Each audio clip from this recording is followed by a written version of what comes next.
સુરત લિંબાયત વિધાનસભાના ધારાસભ્ય સંગીતાબેન પાટીલના જન્મદિનને લઈ નવી સિવિલમાં દિવ્યાંગોને ટ્રાયસિકલ, વોકર અને બાળકોને રમકડા વિતરણ કરાયા હતા. સુરત નવી સિવિલ હોસ્પિટલમાં ઉજવણીનો માહોલ જોવા મળ્યો હતો. સુરતના લિંબાયત વિધાનસભાના ધારાસભ્ય સંગીતા પાટીલના જન્મદિવસની ઉજવણીને લઈ સુરત નવી સિવિલ હોસ્પિટલમાં દિવ્યાંગોને ટ્રાયસિકલ અને વોકર તથા બાળકોને રમકડા વિતરણ કરાયા હતા.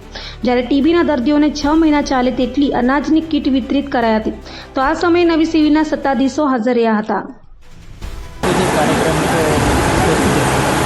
મારા જન્મદિવસ નિમિત્તે આવતીકાલે મારો જન્મદિવસ છે અને એના નિમિત્તે બધા કાર્યકર્તા દ્વારા અને પદાધિકારીઓ દ્વારા અનેક કાર્યક્રમોનું આયોજન કરવામાં આવ્યું છે.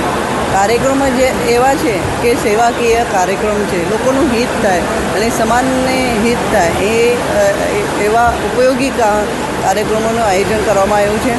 જેવા કે સેવા સેતુ કેમ્પ હોય, પછી ચશ્મા વિતરણ શિબિર હોય કે પછી ગંગા સ્વરૂપા બહેનો હોય એમને કીટ વિતરણ હોય, અનાજની કીટ વિતરણ હોય કે પછી સાડી વિતરણ હોય, એવા સેવાકીય કાર્યક્રમ અહીંયા લોકો બધા કાર્યકર્તા મિત્રો દ્વારા આયોજન કરવામાં આવ્યું છે. આજે સિવિલ ખાતે જે ટીબી પેશન્ટ છે એ ટીબી પેશન્ટને આપણે દર વર્ષે જન્મદિવસના નિમિત્તે અને આમ બી આપણે કઈ 2 મહિનામાં આપતા હોય છે. જે પ્રોટીનયુક્ત જે કીટ હોય છે એ કીટ આપવામાં આવે છે, પ્રોટીનયુક્ત આહાર આપવામાં આવે છે.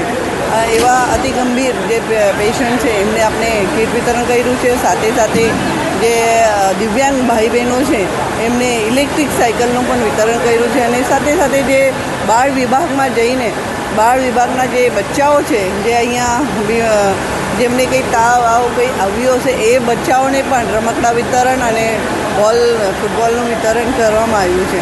આવા સેવાકીય કાર્ય કરવા માટે જે આદરણીય વડાપ્રધાન શ્રી નરેન્દ્રભાઈ મોદી સાહેબ હંમેશા આપણે પ્રોત્સાહિત કરતા હોય છે અને જેના લીધે આજે ભારતીય જનતા પાર્ટી એ સેવાકીય કાર્ય કરવા માટેની પાર્ટી છે અને એટલા માટે આ સેવા કાર્ય અમે આજે જન્મદિવસ નિમિત્તે મારા બધા વિસ્તારના લોકોએ કર્યા છે.